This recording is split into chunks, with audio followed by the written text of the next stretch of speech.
তড়িৎচুম্বকীয় আবেশ হচ্ছে যদি আমাদের কাছে একটা ধাতব কুণ্ডলী হয় বা তারের কয়েল যেটাকে বলা হয়, এরকম একটা কয়েল থাকে, এটার মধ্যে যদি আমরা একটা ম্যাগনেটকে প্রবেশ করাই, নর্থ সাউথ একটা ম্যাগনেটকে এর মধ্যে প্রবেশ করালে এই ম্যাগনেটটা এর মধ্যে যখন গতিশীল করব, প্রবেশ করানো বলতে একটা ধাতব বা তড়িৎ পরিবাহীর পাশে যদি একটা ম্যাগনেটিক ফিল্ড বা ম্যাগনেটের মুভমেন্ট ঘটে বা পরিবর্তন ঘটে, তখন এই তারের দুই প্রান্তে বিদ্যুৎ উৎপন্ন হয়। এই ঘটনাকে বলা হয় তড়িৎ চুম্বকীয় আবেশ।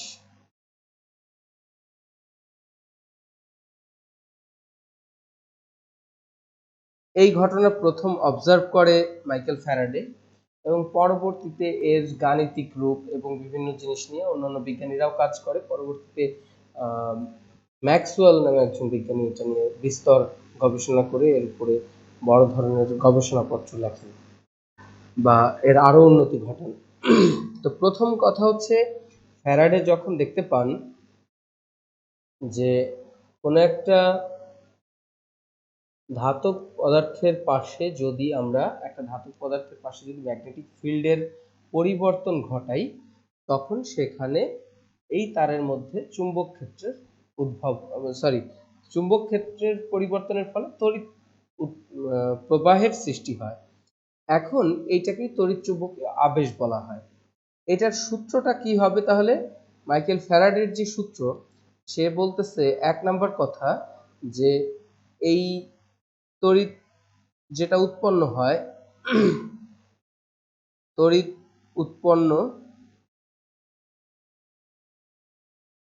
উৎপন্নের হার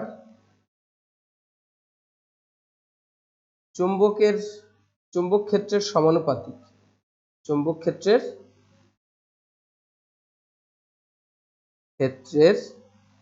পরিবর্তনের হারের সমানুপাতিক। পরিবর্তনের হারের সমানুপাতিক। সহজ কথা হচ্ছে, যখন আমরা এই চুম্বকটাকে এই তারের মধ্যে মুভ করাবো, যখন এটাকে মুভ করানো হবে, এই উৎপন্ন তড়িৎ কি কি বিষয়ের উপর নির্ভর করবে? দেখো, নির্ভরতা হবে এক নাম্বার চুম্বকের পাওয়ারের উপরে বা চুম্বক ক্ষেত্রের প্রবলতার উপরে। চুম্বকের ক্ষেত্রের প্রবলতার উপর।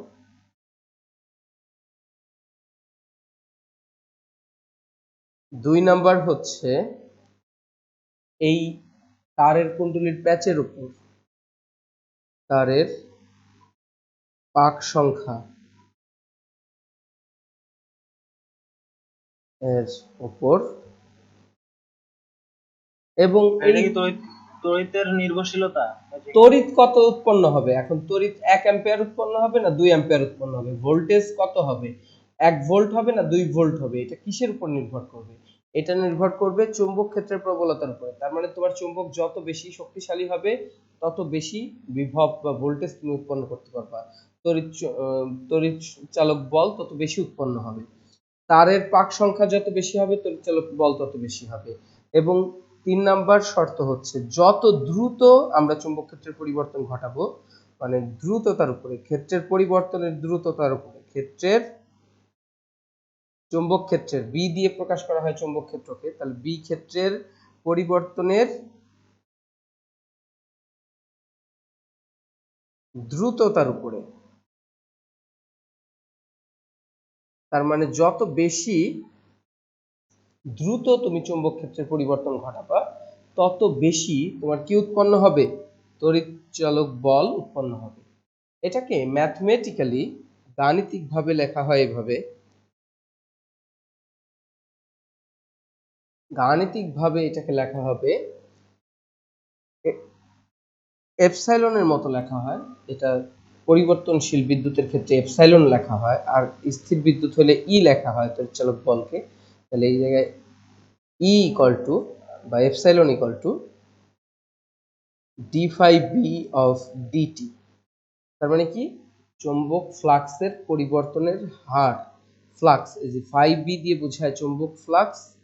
চৌম্বক ফ্লাক্সের পরিবর্তনের হার আমরা জানি ddt মানে হচ্ছে সময়ের সাপেক্ষে পরিবর্তনের হারের সমান এখানে n দিয়ে গুণ করা হবে, n দিয়ে একটা গুণ করা হয়। এইটাকেই বলা হয় ফ্যারাডের সূত্র। কথা কি বুঝছো সবাই? তার মানে কি বোঝাচ্ছে, যত বেশি পাক সংখ্যা হবে তত বেশি উৎপন্ন বিদ্যুৎ বেশি হবে, এবং যত চৌম্বক ফ্লাক্স দ্রুত পরিবর্তন হবে তত বেশি উৎপন্ন হবে, এবং চৌম্বক ফ্লাক্স যত বেশি হবে, দেখো চৌম্বক ফ্লাক্স উপরে দাও মানে কি, চৌম্বক ফ্লাক্স যত বেশি হবে তত বেশি তুমি ইলেকট্রোমোটিভ ফোর্স বা উৎপন্ন মানে তড়িৎ চৌম্বক মানে তড়িৎ বল বা ইলেকট্রোমোটিভ ফোর্স তত বেশি পাবা। ফ্লাক্স যত বেশি হবে তত বেশি হবে, এন যত বেশি হবে তত বেশি হবে, আর সময় যত কম হবে, সময় কম হওয়া মানে কি, দ্রুত পরিবর্তন হওয়া। তাহলে এটা এই কয়টার জিনিসের উপরে নির্ভর করে, এবং এটা তোমাদের মনে রাখতে হবে এটা হচ্ছে মান। কিন্তু যদি দিক নিয়ে আলোচনা করো তাহলে এখানে একটা মাইনাস চিহ্ন দিতে হয়, D phi by of DT. তাহলে মাইনাসটা কেন দিতে হয়, এটা কিন্তু ফ্যারাডের সূত্রের আলোচ্য বিষয় না। এইটা আলোচ্য বিষয় হচ্ছে, যদিও এটা ফ্যারাডের সূত্রের গাণিতিক রূপের মধ্যে এটা দেওয়া হয়, কিন্তু এই মাইনাসটা আসে হচ্ছে আরেকটা সূত্র থেকে, যেটাকে বলা হয় লেন্জের সূত্র। লেন্জের সূত্র, লেন্জের সূত্রটা কি বলে, এটা হচ্ছে তড়িৎ বা আবেশী তড়িৎ, আবেশী তড়িৎ এমন ভাবে উৎপন্ন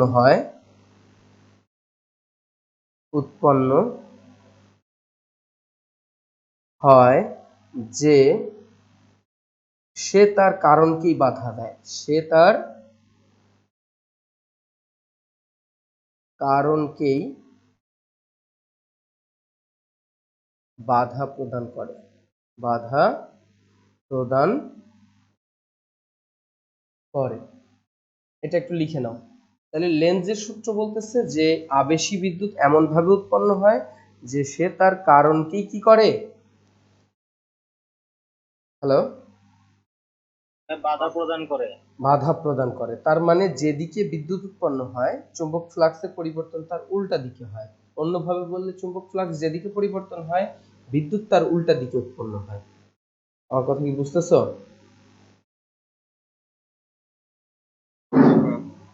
এক মিনিট অপেক্ষা করো।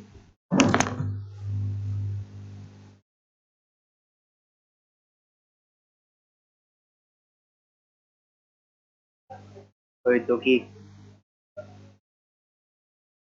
ক ওই রনি ভাইয়ের কাছে যা পড়বি। ভাইয়ার তো বলছে, ভাই বলছে সামনের মাস থেকে। আমি রাফিরও বলে দিছি, রাফি রায়ানের বলছে, রাফি তো পড়ার জন্য ইচ্ছুক, রায়ানও বলছে পড়বে হয়তো রাফিরে। আমি আসবো তাহলে, কি জুনায়েদ আসবি না?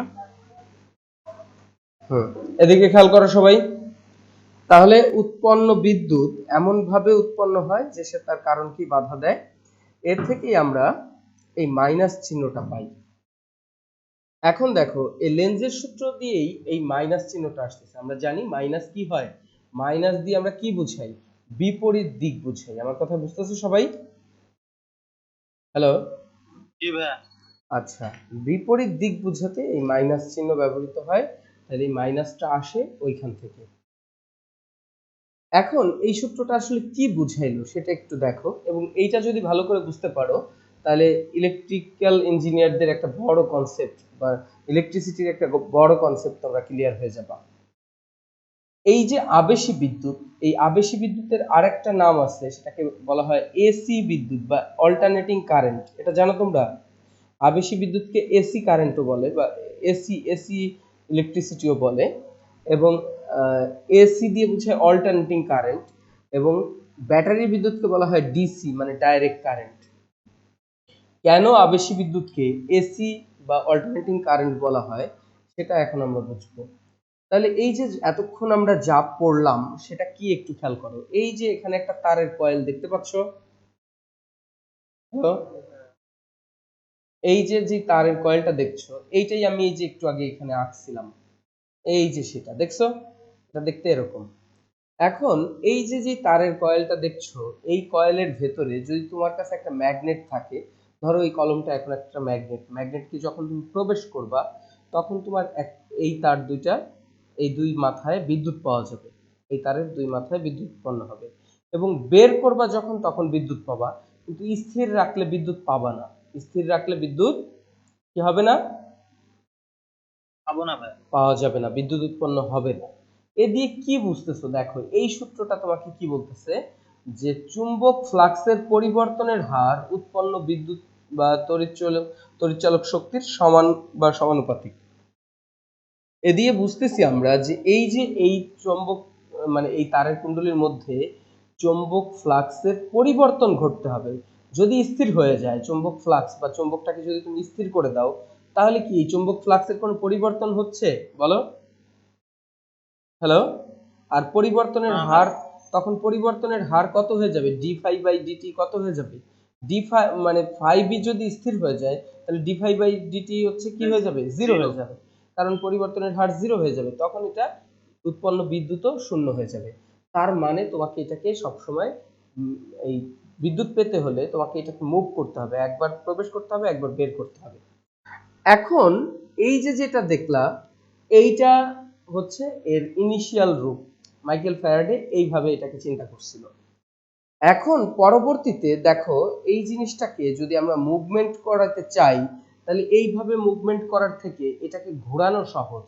পরবর্তীতে বিজ্ঞানীরা কি করছে, এটা ক্লোজলি এইভাবে কম্প্যাক্ট করে এইটাকে কি করছে, আমাদের তো কথা হচ্ছে যে চুম্বকের সাথে এর একটা গতি থাকতে হবে। এখন এইটাকে যদি আমি চুম্বকের মধ্যে এইভাবে ঘুরাইতে থাকি, তাহলেও কি চুম্বকের সাথে ম্যাগনেটিক ফ্লাক্সের কি পরিবর্তন ঘটবে না? হ্যালো? এবং জি সেই ভাই। সেই পরিবর্তন মানে এইটাকে যদি চুম্বক ক্ষেত্রের মধ্যে যদি তুমি এটাকে ঘুরাইতে থাকো, তখনও তুমি এই দুই মাথায় কি পাবা? দুই মাথাতে বিদ্যুৎ পাবো। বিদ্যুৎ পাবা। এইটা করেই পরবর্তীতে বিজ্ঞানীরা যেটা করছে সেটা হচ্ছে জেনারেটর তৈরি করছে।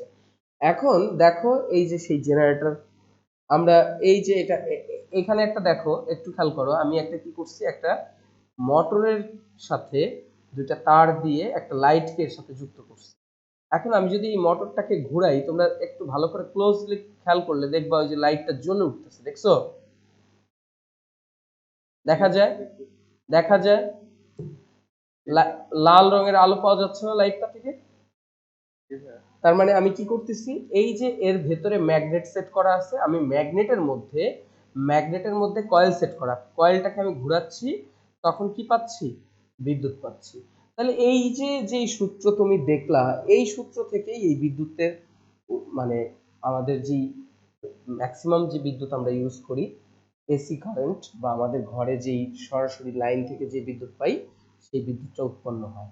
এখন কথা হচ্ছে এটা অল্টারনেটিং বা দিক পরিবর্তী কেন, সেটা আমরা এখন শিখব।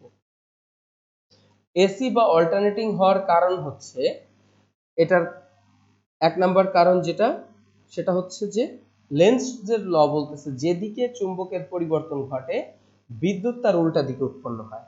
এখন ঘটনা হচ্ছে দেখো, আমি যদি এই কয়েলটার কথা চিন্তা করি, এই কয়েলটার ভেতরে যখন আমি এই ম্যাগনেটটাকে প্রবেশ করব, একটা ম্যাগনেট যখন প্রবেশ করব, তখন এই কয়েলের ভেতরকার যে ইলেকট্রন প্রোটন গুলো আছে বা চার্জ আছে, এই চার্জ চাইবে যে এটা যেন আমি প্রবেশ করতে না পারি। কি করতে না পারি?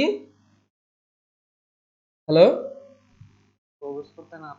প্রবেশ করতে না পারি। লেন্জের ল আমাদের কি বলছে, এই যে এখানে লেন্জের লটা একটু আগে আমরা পড়ছি, যে এমন ভাবে উৎপন্ন হয় যে সে তার কারণকে বাধা দেয়। তাহলে কারণ কি, এর ভেতরে বিদ্যুৎ উৎপন্ন হওয়ার কারণটা কি? এর ভেতরে বিদ্যুৎ উৎপন্ন হওয়ার কারণ হচ্ছে ম্যাগনেট প্রবেশ করা। এখন এই ম্যাগনেটকে প্রবেশ করাটাই কি করতে চাইবে সে? বন্ধ করতে চাইবে। আমার কথা কি বুঝতেছো? তাহলে ম্যাগনেটের প্রবেশকে যদি আমি বন্ধ করতে চাই, তাহলে এইখানে কি করলে ম্যাগনেটের প্রবেশ বন্ধ হওয়া সম্ভব? ম্যাগনেটের প্রবেশ বন্ধ হওয়া সম্ভব যদি এর ভেতরে ম্যাগনেট উৎপন্ন হয়। এর মধ্যে কি উৎপন্ন হয়? ম্যাগনেট উৎপন্ন হয়। এই যে যেটা বুঝতেছো, এটা একেবারে অ্যাটমিক লেভেল থেকে আমরা বুঝবো যে কেন আসলে বিদ্যুৎ উৎপন্ন হয়। ম্যাগনেট ম্যাগনেট যদি আমি তারের মধ্যে মুভ করি বিদ্যুৎ উৎপন্ন হয়, কিন্তু হয়টা কেন সেটা আমাদের জানা দরকার না? যদি প্রশ্ন করে যে কেন বিদ্যুৎ উৎপন্ন হলো, ম্যাগনেট মুভ করালে কেন বিদ্যুৎ উৎপন্ন হলো? এখন কারণ হচ্ছে আমরা জানি যে এই তারের মধ্যে বিদ্যুৎ প্রবাহ ঘটালে কি উৎপন্ন হয় বলো তো তোমরা? সেটা ম্যাগনেট। আচ্ছা, এখন এইটা উল্টা ভাবে চিন্তা করো যে এই যে এখানে যখন আমি ম্যাগনেট প্রবেশ করাইতে যাব, এই ম্যাগনেটকে এই তার বলবে যে না আমরা তার তার বলতেছে বা তারের ভেতরকার ইলেকট্রন প্রোটন বলতেছে যে একে আমরা প্রবেশ করতে দিব না। তাহলে তারা কি করবে? এখানে একটা ম্যাগনেট উৎপন্ন করতে চাইবে, এবং ম্যাগনেট উৎপন্ন করতে চাইলে তাকে কি করতে হবে? ইলেকট্রিক ইলেকট্রিকের বিদ্যুতের প্রবাহ ঘটাইতে হবে বা ইলেকট্রিক ফ্লো করতে হবে, ইলেকট্রন ফ্লো হওয়া শুরু করবে এবং সেখান থেকেই বিদ্যুৎ উৎপন্ন হয়। আমার কথা কি বুঝছো? এখন এই যে এই কয়েলটাকে যদি আমি এখানে এইভাবে আঁকি, দেখো এই কয়েলটাই মনে করো এই যে এইটা, এই যে 2 ডাইমেনশনাল চিত্র এরকম হবে। তাহলে এই জায়গায় যখন তুমি এই জায়গায় বিদ্যুৎ এন্টি ক্লকওয়াইজ ঘোরে, কোন দিকে ঘোরে? হ্যালো, বিদ্যুৎ এই যে আই যদি এন্টি ক্লকওয়াইজ ঘোরে তাহলে তাহলে চুম্বক ক্ষেত্র উৎপন্ন হয় উপরের দিকে, চুম্বক ক্ষেত্র উপরের দিকে উৎপন্ন হয়। তাহলে এই জায়গায় আই যদি এন্টি ক্লকওয়াইজ ঘোরে তাহলে উপরের দিকে একটা চুম্বক ক্ষেত্র উৎপন্ন হবে এবং সেটা এখানে নর্থকে প্রবেশ করতে বাধা দিবে। তার মানে তোমার ম্যাগনেটের এই মাথা যদি নর্থ হয়, এই যে এই মাথা মনে করো ম্যাগনেটের নর্থ প্রবেশ করতে চাইলে তখন বিদ্যুৎ এই দিকে ঘুরবে, এদিকে ঘুরে বলবে যে আমরা ঢুকতে দিব না, আমরা ঢুকতে দিব না। তাহলে আই যদি এদিকে ঘোরে, ইলেকট্রন তার কোন দিকে ঘোরে বলো তো? বিপরীত দিকে। বিদ্যুৎ প্রবাহ যেদিকে হয় ইলেকট্রন প্রবাহ তার উল্টা দিকে হয়, এটা 9-10 এ শেখা থিওরি। তাহলে আই এর বিপরীত দিকে ইলেকট্রন ঘুরবে, তাহলে ইলেকট্রন গুলো এই সাইডে চলে আসবে, তার মানে এই সাইডটা মাইনাস হয়ে যাবে, এই সাইডটা প্লাস হয়ে যাবে। বুঝতেছো? আচ্ছা, একইভাবে এই কয়েলটা যদি এখন তুমি মনে করো এই কয়েলের মধ্যে এই সিচুয়েশনে আমরা ম্যাগনেট ঢুকাইতে গেছিলাম, তখন সে এটাকে উপরের দিকে বিদ্যুৎ ম্যাগনেটিক ফিল্ড উৎপন্ন করে এটাকে বাধা দিচ্ছে।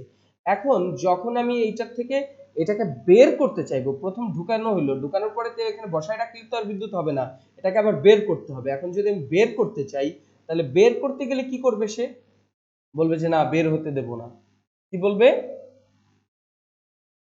হ্যালো, এখন বের হতে দিবে না, বের হতে দিতে চাইবে না। তাহলে বের হতে দিতে না চাইলে তখন কি করতে হবে? তখন ম্যাগনেটিক ফিল্ড কি এইদিকে উৎপন্ন হবে না উল্টা দিকে উৎপন্ন হবে? তোমরাই বলো। উল্টা দিকে, ভেতরের দিকে উৎপন্ন হইতে হবে, এই খাতার ভেতরের দিকে। আমার কথা বুঝতেছো?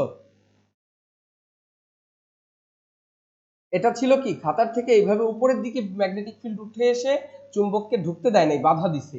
এইবার কি করবে? চুম্বক ম্যাগনেটিক ফিল্ড ভেতরের দিকে গিয়ে বলবে যে না এটা এখন প্রবেশ করছে, তাহলে কি আর বের হতে দিব না, কারণ বের হতে গেলেও তো বিদ্যুৎ উৎপন্ন হবে এবং সেই বিদ্যুৎ উৎপাদনকে সে কি করতে চায়? বাধা দিতে চায়। তাহলে এখন তার ম্যাগনেটিক ফিল্ড উৎপন্ন করবে উল্টা দিকে, আর উল্টা দিকে ম্যাগনেটিক ফিল্ড উৎপন্ন করতে হলে একটু আগে যেটা এন্টিক্লকওয়াইজ ঘুরছে, এবার সেটাকে কি কোন দিকে ঘুরতে হবে? ক্লকওয়াইজ বিদ্যুৎ ঘুরবে এবং ইলেকট্রন তখন ঘুরবে হচ্ছে এন্টি ক্লকওয়াইজ। ইলেকট্রন যদি এন্টি ক্লকওয়াইজ ঘোরে এই সাইডটা হয়ে যাবে নেগেটিভ, এই সাইড হয়ে যাবে পজিটিভ।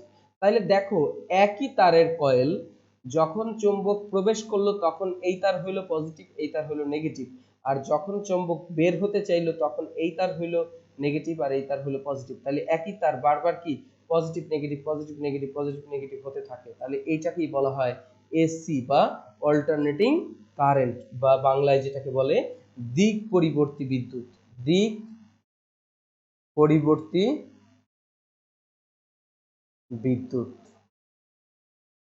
তোমরা কি বুঝতেছো? তাহলে এই মানে প্রথমটা বাইরের দিকে ভিতরের দিকে যেতে বাধা দেয় আর পরেরটা বাইরের দিকে যেতে বাধা দেয়। হ্যাঁ, প্রথমটা ভেতরে ঢুকতে বাধা দেয় আর পরেরটা বাইরে বের হতে বাধা দেয়, কারণ ভেতরে ঢুকলেও চুম্বক উৎপন্ন হয়, বাইরে বের হলেও বিদ্যুৎ উৎপন্ন হয়, বাইরে বের হলেও বিদ্যুৎ উৎপন্ন হয়। মাঝখানে তীর চিহ্নটা দ্বারা কি বাধার দিকটা বুঝাইছে? দিকটা বুঝাইছি, এটা দিয়ে বুঝাইছি আপওয়ার্ড, এটা হচ্ছে উপরের দিকে, যদিও 2 ডাইমেনশনালে আপওয়ার্ড ডাউনওয়ার্ড বোঝানো কঠিন। এটা হচ্ছে ডাউনওয়ার্ড, এটা ডাউনওয়ার্ড, এটা আপওয়ার্ড, মানে এটা উপরের দিকে উঠে আসছে, এটা নিচের দিকে নেমে গেছে। খাতার ভেতরে চিন্তা করতে হবে, এটা খাতার ভেতরে ঢুকে গেছে আর এটা খাতার থেকে বাইরে বের হয়ে আসছে। বুঝছো কথা?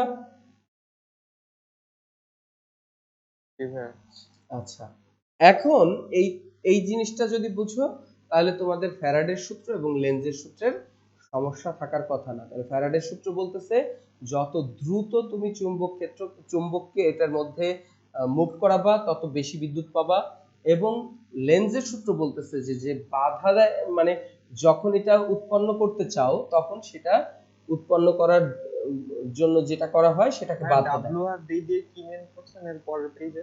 হুম যে ডাব্লিউ আর ডি, এটা এটা এটা আপওয়ার্ড, ইউ ডাব্লিউ আর এটা down, D W downward, upward downward, এটা আপওয়ার্ড ডিরেকশনে, এটা ডাউনওয়ার্ড ডিরেকশনটা লিখে দিচ্ছি। আচ্ছা এখন দেখো আমরা এই জায়গা থেকে আরেকটা জিনিস খেয়াল করো, লেন্জের সূত্র, এটা একটা গুরুত্বপূর্ণ প্রশ্ন। লেন্জের সূত্র সূত্র শক্তির নিত্যতার সূত্র সমর্থন করে। শক্তির নিত্যতার সূত্রকে সমর্থন করে।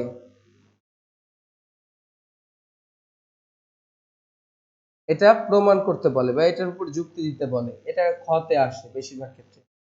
তো লেন্জের সূত্র কিভাবে শক্তির সংরক্ষণশীলতাকে সমর্থন করে দেখো, আমরা একটু আগে বলছি যে এই কয়েলের মধ্যে যখন চুম্বক প্রবেশ করতে যাব তখনও বাধা দিবে, বের করতে যাব তখনও বাধা দিবে, তার মানে যেদিকেই যাব সেদিকেই সে বাধা দিবে।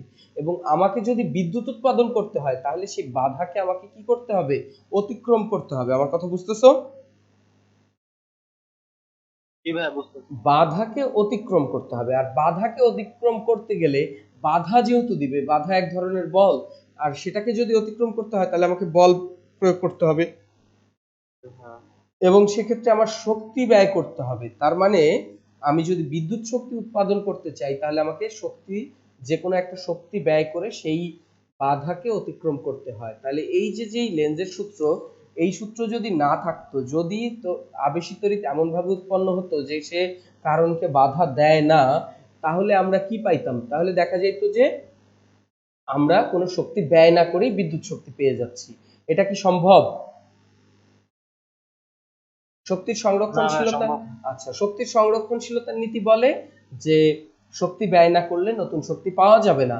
তাহলে সেখান থেকে লেন্জের সূত্র শক্তির নিত্যতার সূত্রকে সমর্থন করে। এটা কি সঠিক? ঠিক কি না?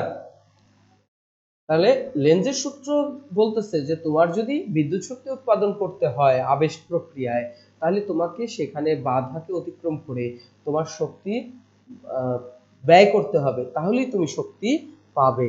তাহলে শক্তির নিত্যতার সূত্রকে লেন্জের সূত্র সমর্থন করে, এই কথাটা সঠিক। তাহলে এটার উপরে যুক্তি, সংক্ষেপে লেখা দিবে? এটা তোমাদের বইতে সুন্দর করে লেখা আছে, তোমরা বই খোলো নাই কেউ একজন, তাহলে এটা কেমনে হবে? বইতে সুন্দর করে লেখা আছে, আমি যুক্তিটা বুঝাই দিচ্ছি, বুঝছো কিনা আগে সেটা বলো। আচ্ছা কি বলতেছে?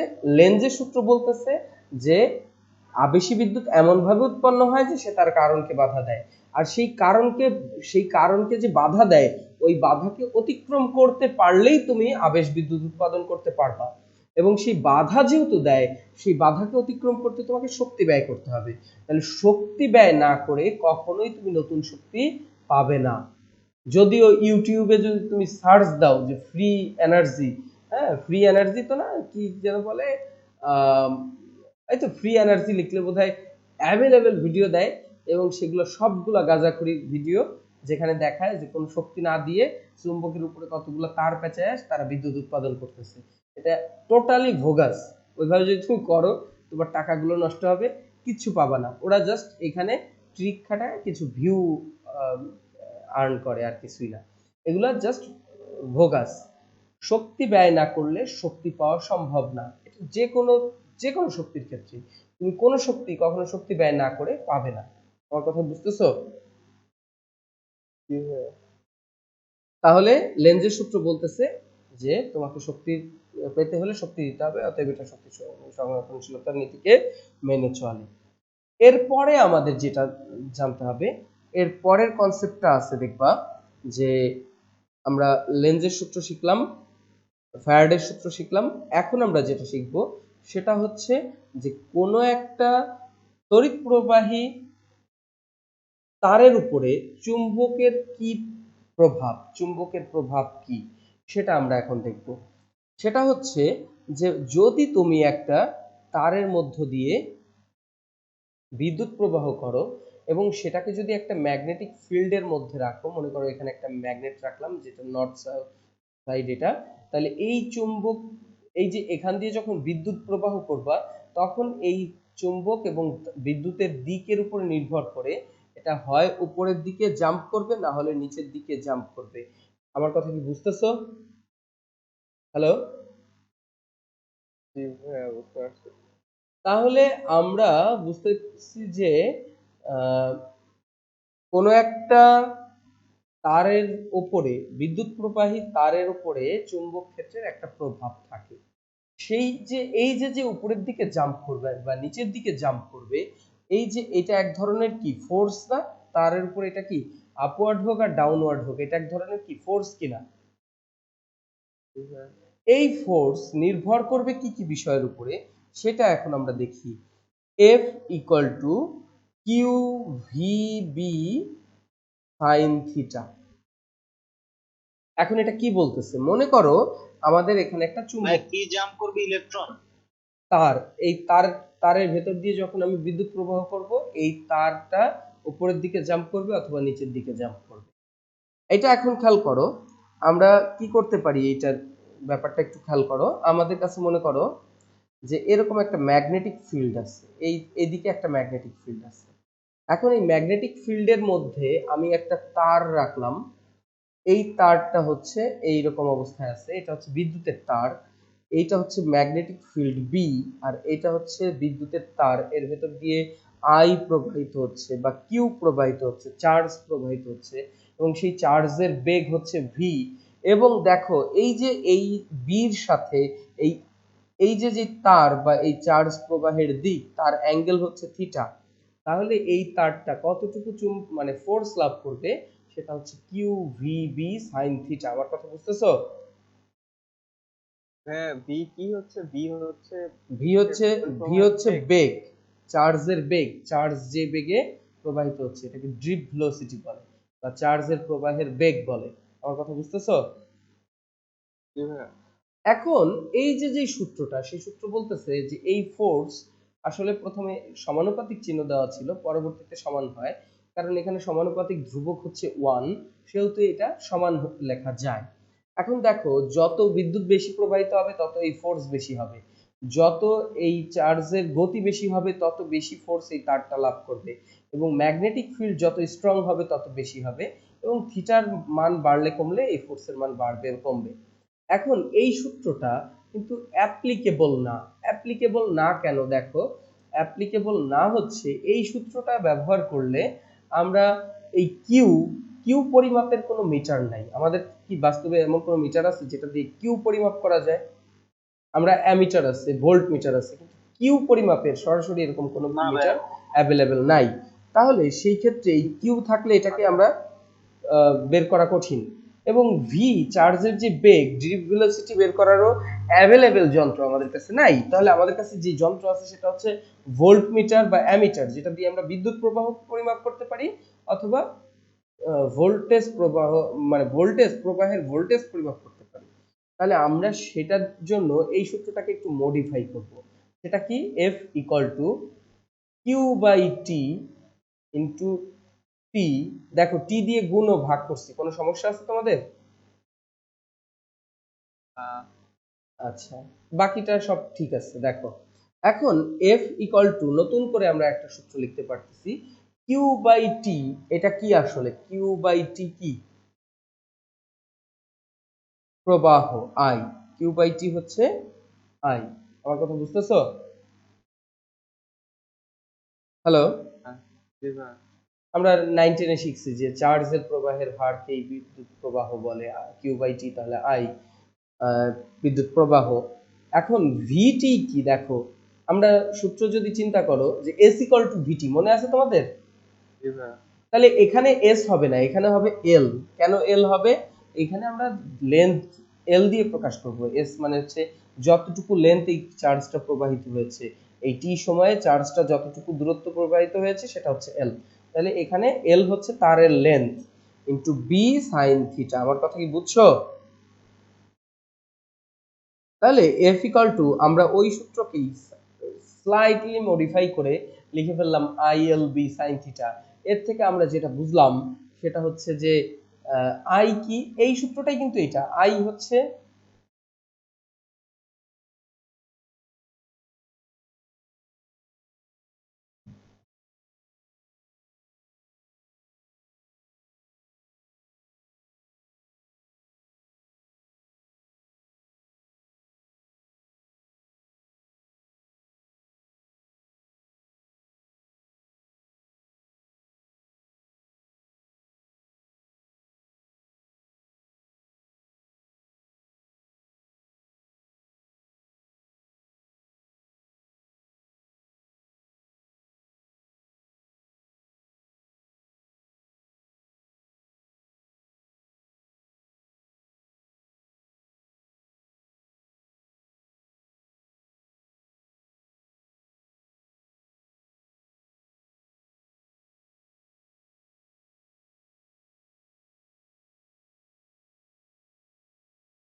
হ্যাঁ, কথা শুনতেছি না। এখন কি ভাইয়া সময় হচ্ছে? আচ্ছা এখানে দেখো I L B sine theta হওয়ার কারণ হচ্ছে আই দিয়ে আমরা আমরা এই রূপে আনলাম কেন এই সূত্রটাকে সেটা একটু বলি। আই পরিমাপ করার যন্ত্র আমাদের কাছে আছে, কারণ অ্যামিটার দিয়ে আমরা আই পরিমাপ করতে পারবো। এল হচ্ছে দৈর্ঘ্য, সেটাকে আমরা যে কোনো একটা মেজারমেন্টের যন্ত্র দিয়ে, যেমন স্কেল দিয়ে বা তারের দৈর্ঘ্য পরিমাপ করার অ্যাভেলেবেল সুযোগ আছে আমাদের, যে কোনো কিছু দিয়ে আমরা পরিমাপ করতে পারবো। এবং থিটা তো পরিমাপযোগ্য, কারণ কত ডিগ্রি অ্যাঙ্গেল চুম্বক ক্ষেত্রের সাথে ওই তারটা তৈরি করবে সেটা আমরা বের করতে পারবো। এইটাই হচ্ছে আমাদের অ্যাপ্লিকেবল সূত্র। এখন আমরা একটু দেখি যে এই সূত্রটা আমাদের কোথায় কখন কাজে লাগবে। এটার একটা অ্যাপ্লিকেশন আমি একটু শিখাই দিই, সেটা হচ্ছে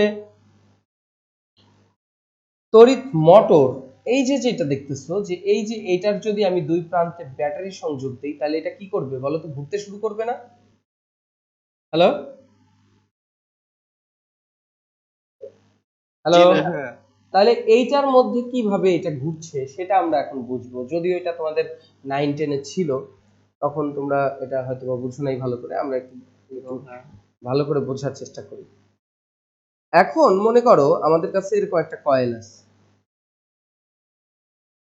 এখন এই কয়েলটা আপাতত এরকম না চিন্তা করে আমরা একটা তার দিয়ে চিন্তা করি, এই যে এটা দিয়ে আগে চিন্তা করে আসি। মনে করো বিদ্যুৎ যখন এইদিকে প্রবাহিত হয় তখন আমাদের যে সূত্র সেটা হচ্ছে বাম হাতের একটা সূত্র আছে আমাদের, ফ্লেমিং এর বাম হস্ত সূত্র, সেটা দিয়ে আমরা পরিমাপ করতে পারি যদি চুম্বক ক্ষেত্র এইদিকে থাকে এবং তড়িৎ প্রবাহ এদিকে ঘটে তাহলে এই তারটা আপওয়ার্ড ডিরেকশনে একটা জাম্প করবে। আপওয়ার্ড ডিরেকশনে কি করবে? Hello, jump. এখন যদি আমি বিদ্যুতের দিক পরিবর্তন করে দেই, বিদ্যুতের দিক পরিবর্তন করে দিলে এটা কি হবে? অবশ্যই ডাউনওয়ার্ড দিকে যাবে, কারণ দিক পরিবর্তন করলে এই জাম্পের দিকও কি হবে? পরিবর্তন হয়ে যাবে। তাহলে উপরের দিকে বল লাভ করবে যদি এদিকে যায়, আর নিচের দিকে বল লাভ করবে যদি এই দিকে আসে। কথা বুঝতেছো? তার মানে এখানে আমি একটু নির্দিষ্ট করি, পি থেকে কিউ এর দিকে গেলে এটা উপরের দিকে জাম্প করে, আর কিউ থেকে পি এর দিকে আসলে এটা নিচের দিকে জাম্প করে। বুঝতেছো? এইটাকে কাজে জি লাগিয়ে ভাইয়া। এইটাকে কাজে লাগিয়ে আমরা তড়িৎ মোটর তৈরি করে ফেলতে পারি। সেটা কিভাবে? মনে করো এই হচ্ছে চুম্বক ক্ষেত্র, চুম্বক ক্ষেত্রগুলো এদিকে মুখ আছে। একটু আগে আমরা যেটা শিখলাম যে বিদ্যুৎ যদি এই দিকে প্রবাহিত হয় তাহলে এটা আপওয়ার্ড ডিরেকশনে জাম্প করবে, আর বিদ্যুৎ যদি এই দিকে প্রবাহিত হয় তাহলে এটা ডাউনওয়ার্ড ডিরেকশনে জাম্প করবে। তাহলে ফোর্সের দিক এই দিকে হবে আপওয়ার্ড আর এদিকে হবে ডাউনওয়ার্ড। এখন এইখানে যদি আমি পজিটিভ সংযোগ দিই আর এই তারে যদি আমি নেগেটিভ সংযোগ দিই, দেখো তো বিদ্যুৎ কি হবে? এদিক থেকে গিয়ে এই দিকে যাবে, আবার এদিক দিয়ে ফিরে এসে এদিক দিয়ে বের হয়ে যাবে, তাই তো? তাহলে আমি যদি এই জায়গায় পজিটিভ আর এই জায়গায় নেগেটিভ দিই, তাহলে এই তারের এই সাইডটা উপরের দিকে উঠতে চাইবে আর এই সাইডটা নিচের দিকে নামতে চাইবে। আমার কথা বুঝতেছো সবাই? হ্যালো? এখন যদি আমি মাঝখান দিয়ে একটা দণ্ড এখানে সেট করে দেই, এই দণ্ডটা যদি অক্ষ হিসাবে কাজ করে, দেখো তো এই দণ্ডের এই সাইডে আপওয়ার্ড ডিরেকশনে ফোর্স, এটা হচ্ছে আপওয়ার্ড ডিরেকশনে ফোর্স, এটা হচ্ছে ডাউনওয়ার্ড ডিরেকশনে ফোর্স। তাহলে কি হবে বলো তো? এইটা কি করবে? এই অক্ষের সাপেক্ষে অ্যান্টিক্লকওয়াইজলি ঘুরতে শুরু করবে। তোমরা কি বুঝতেছো? হ্যালো? না, একটু বলবো।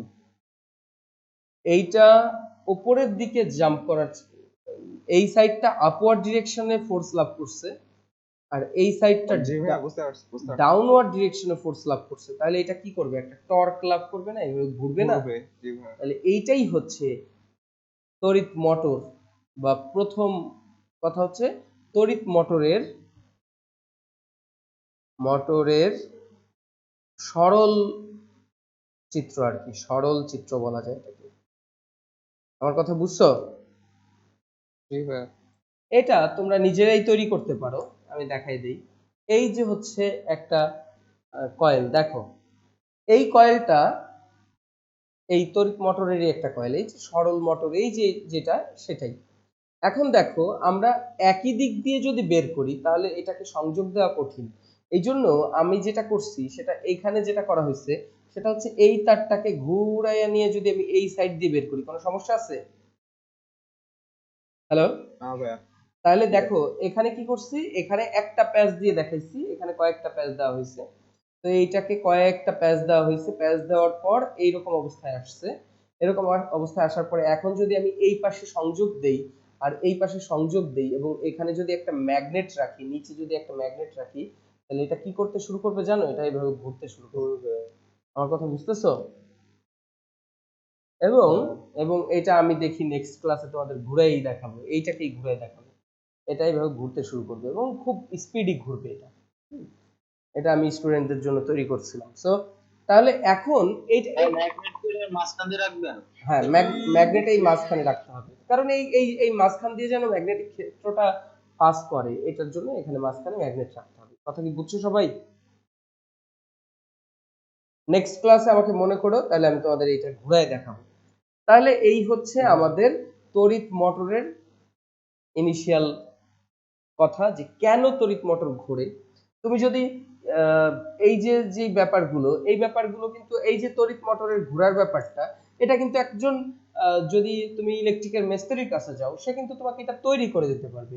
কিন্তু ব্যাপারটা হচ্ছে তোমার আর তার মধ্যে পার্থক্য থাকতে হবে, যে তুমি শুধুমাত্র তৈরি করা শেখো নাই, তুমি এটার সাথে কি এটার ব্যাখ্যা সহ শিখছো, যে কেন এটা ঘুরে, কেন কতটুকু দিলে কি ঘুরবে, সেটা আমাদের কি এখন কি ক্লিয়ার না এটা?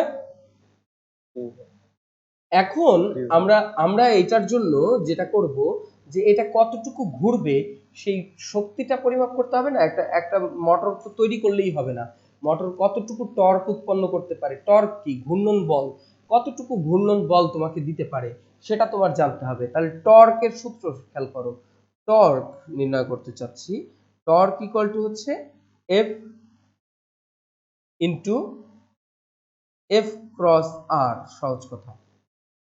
এখন এখানে এফ কি? এফ হচ্ছে এই যে ফোর্স, এই যে এটা একটা ফোর্স, এটা একটা ফোর্স, যেহেতু দুইটা ফোর্স সমান তাহলে যে কোনো একটা ফোর্স নিলেই হবে।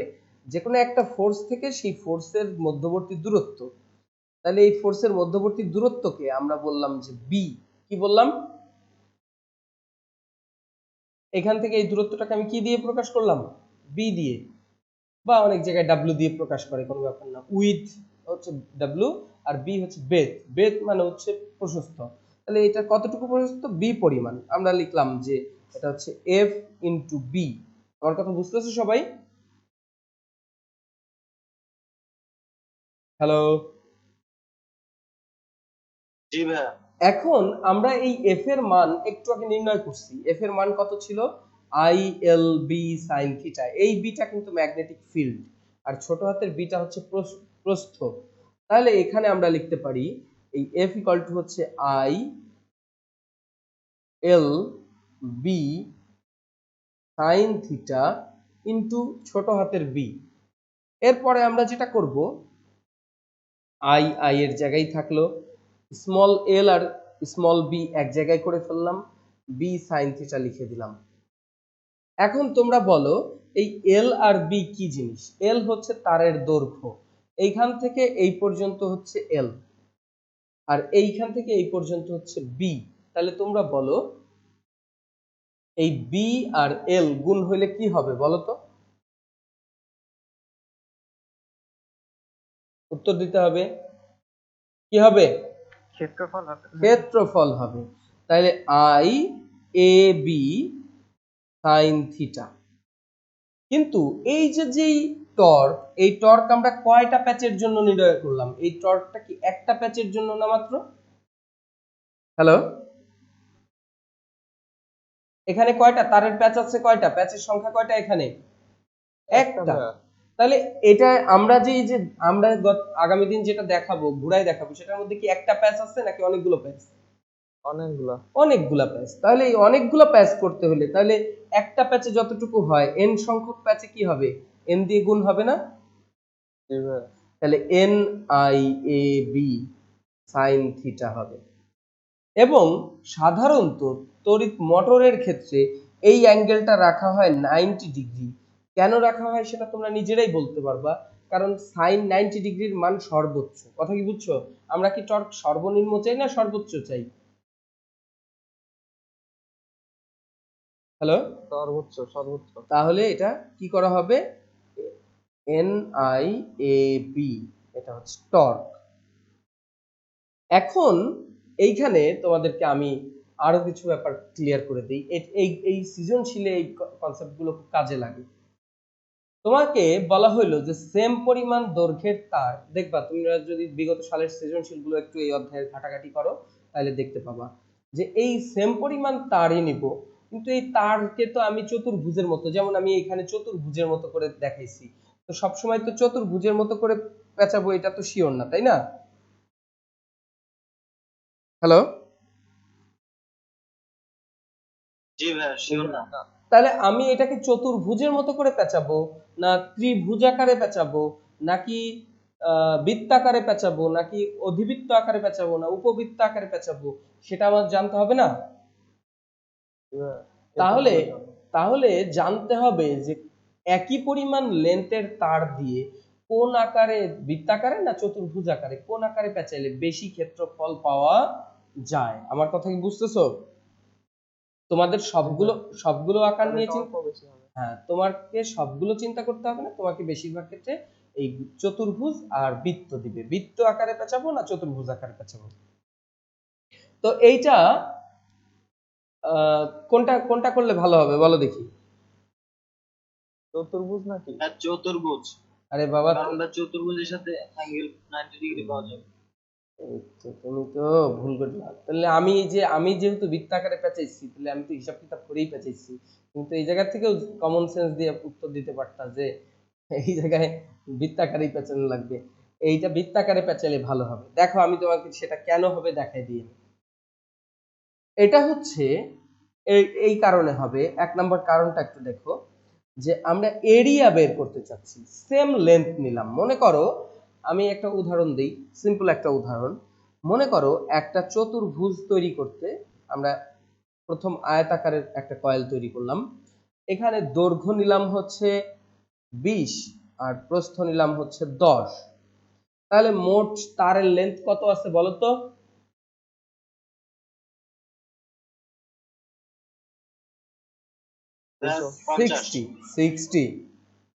60 সেন্টিমিটার। এই টোটালটা, এই তারের টোটাল, এই যে এক প্যাচ দিতে কতটুকু জায়গা লাগবে, কতটুকু লেন্থ লাগবে? 20 20 40 50, আর এইদিকে 10 দিবা না তুমি? এইদিকে না দিলে প্যাচ হবে। আচ্ছা, বুঝতে পারছি। 60। এটা হচ্ছে পরিধি, বা পরিধি যেটাকে বলি আমরা, পরিসীমা বলে অবশ্য, পরিধি পরিসীমা এক একটা এক বলে। বৃত্তের ক্ষেত্রে পরিধি বলে। আচ্ছা 60 সেন্টিমিটার, তাহলে আমরা এক প্যাচ নিয়েই চিন্তা করি যে 60 সেন্টিমিটার তার আমাকে দেওয়া হলো, আমি সেটাকে চতুর্ভুজ আকারে পেঁচাইলে পাচ্ছি 10 20 10 20 এইভাবে, এবং এটার এরিয়া পাওয়া যাচ্ছে হচ্ছে কত 200 সেন্টিমিটার স্কয়ার। মনে করো এগুলো সেন্টিমিটারে আছে, তাহলে 200 সেন্টিমিটার স্কয়ার এরিয়া আছে এখানে, তাই তো? হ্যালো, জি ভাইয়া। এখন তোমরা বলো আমি এই 60 সেন্টিমিটার দিয়ে আমি এখন এটাকে বৃত্তাকারে পেঁচাইতে চাচ্ছি, কি আকারে? হ্যালো, বৃত্তাকার। তাহলে বৃত্তাকারে তৈরি করলে এটাই তো সেই বৃত্তের পরিধি হবে, তার মানে 2 পাই r ইকুয়াল টু পাইলাম কত 60। সেখান থেকে তুমি r বের করে নিয়ে আসো, সেটা কি 60 ডিভাইডেড বাই 2 পাই, ভাগ করো তো কত হয়, 60 ডিভাইডেড বাই 2 পাই করলে কত হয়? তাড়াতাড়ি কেউ একজন আমাকে অ্যানসার দাও। 60 ডিভাইডেড বাই 2 পাই মানে 60 ভাগ 2 ইনটু 3.1416 কত আসে দেখো।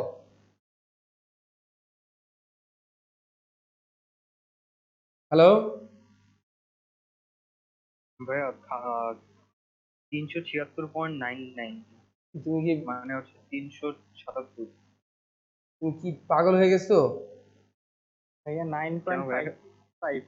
9.55 9. ও সরি ভাই, আমি হচ্ছে গুণ দিয়ে দিছি ভুল। এই তো এই জন্যই তো বললাম যে r ইকুয়াল টু 9.55 আসছে, অতএব 10 বলতে পারো, মানে 9.55 ই রাখো, এই অ্যানসারটা রাখো। তারপরে বলো যে অতএব আমরা এই বৃত্তের r যেহেতু পাইলাম আমরা 9.55, তাহলে এই ইকুয়াল টু কত হবে পাই r স্কয়ার, তাহলে এরিয়া কত হবে বলো তো 3.1416 ইনটু 9.55 হোল স্কয়ার দাও, কত আসে? অ্যানসারকে স্কয়ার করে তাকে গুণ করো 3.1416 দিয়ে, কত আসে? হ্যাঁ 286.52 286 ধরো আপাতত, কোনো সমস্যা নেই, 86 সেন্টিমিটার স্কয়ার প্রায়। তাহলে তোমরা বলো যে এটা দিয়ে গুণ করলে বেশি লাভ হলো না এটা দিয়ে গুণ করলে বেশি লাভ হচ্ছে, কোনটা? বৃত্তই ভালো হয়। তাহলে বৃত্ত দিয়ে যদি বৃত্তাকারে করলে দেখো এইটার থেকে 286 গুণ মানে বেশি হচ্ছে, তাই না? 86 বেশি। 86 সরি 86 পরিমাণ বেশি দিয়ে গুণ করতে হচ্ছে, তাহলে 86 পরিমাণ বেশি হলে এটা দিয়ে 200 দিয়ে কাউকে গুণ করলে যা হবে 286 দিয়ে গুণ করলে তার কত গুণ বেশি হচ্ছে? 86 গুণ। তাহলে এবার কি বুঝছো যে ব্যাপারটা কি কারণে এটা বেশি হয়? হ্যালো, জি ভাইয়া বুঝতে পারছি। এখন তোমরা বলতে পারো যে এই যে এইখানে আহ, এটা কয়েল বাঁকা করলে তো 90 ডিগ্রি সব জায়গায় থাকবে না, দেখা যাচ্ছে যে এইটার থেকে এটার প্রভাব বেশি হয়, এই জন্য সবসময় বৃত্তাকারে পেঁচানোটাই বেস্ট, যত এরিয়া বাড়ে তত টর্ক বেশি হয় না? টর্ক বেশি হয়। হ্যাঁ, এই যে এখানে সূত্রই তো আমাদের বলে দিচ্ছে, ফিজিক্সের সূত্র এক ধরনের ল্যাঙ্গুয়েজ, এই ম্যাথমেটিক্যাল ইকুয়েশন এক ধরনের ল্যাঙ্গুয়েজ, তোমাকে বলতেছে প্যাচ যত বেশি হবে টর্ক তত বেশি হবে, কারেন্ট যত বেশি হবে টর্ক তত বেশি হবে, এরিয়া যত বেশি হবে টর্ক তত বেশি হবে, ম্যাগনেট যত স্ট্রং হবে টর্ক তত বেশি হবে। দেখো তাহলে স্ট্রং ম্যাগনেট পাওয়া ব্যয়বহুল, স্ট্রং ম্যাগনেট পাইলে ভালো, কিন্তু স্ট্রং ম্যাগনেট দেওয়া ব্যয়বহুল, সেটা স্ট্রং ম্যাগনেট প্রোভাইড করা ভালো, সমস্যা নেই। আমরা বেশিরভাগ ক্ষেত্রে যেই দুইটা দিয়ে কাজ করি সেটা হচ্ছে এই আকার দিয়ে কাজ করা হয়, এরিয়াটা বাড়ানো হয় এবং প্যাচের সংখ্যা বাড়ানো হয়, এরিয়া আর প্যাচের সংখ্যা দিয়েই মোটর স্ট্রং করা হয়, কারণ আমি চাইবো না যে আমার মোটরে বেশি বিদ্যুৎ প্রবাহ করে আমি টর্ক বাড়াই, কারণ বেশি বিদ্যুতের জায়গায় কম বিদ্যুৎ দিয়ে যদি আমি টর্ক বেশি পাই তাহলে সেটা লাভবান না। জি ভাইয়া। আমার কথা বুঝতেছো? কারণ বেশি বিদ্যুৎ প্রবাহ করলে মোটর গরম হয়ে যাবে, এটা সেটা অনেক ঝামেলা আছে, তাহলে এই আই এর পরিবর্তে এইগুলো বেশি করে মোটরকে স্ট্রং করার চেষ্টা করা হয়, এই জন্য দেখবা যে স্ট্রং মোটরের প্যাচের সংখ্যা বেশি থাকে, কয়েলে বেশি বেশি প্যাচ দিয়ে দেয়, দেখছো? তাহলে আজকে যা যা শিখলা এটা একেবারে বেসিক থেকে আমরা তড়িৎ চুম্বকীয় আবেশ এবং তড়িৎ চুম্বকীয় বল সম্পর্কে ধারণা নিলাম। নেক্সট ক্লাসে আমরা এই বইয়ের যে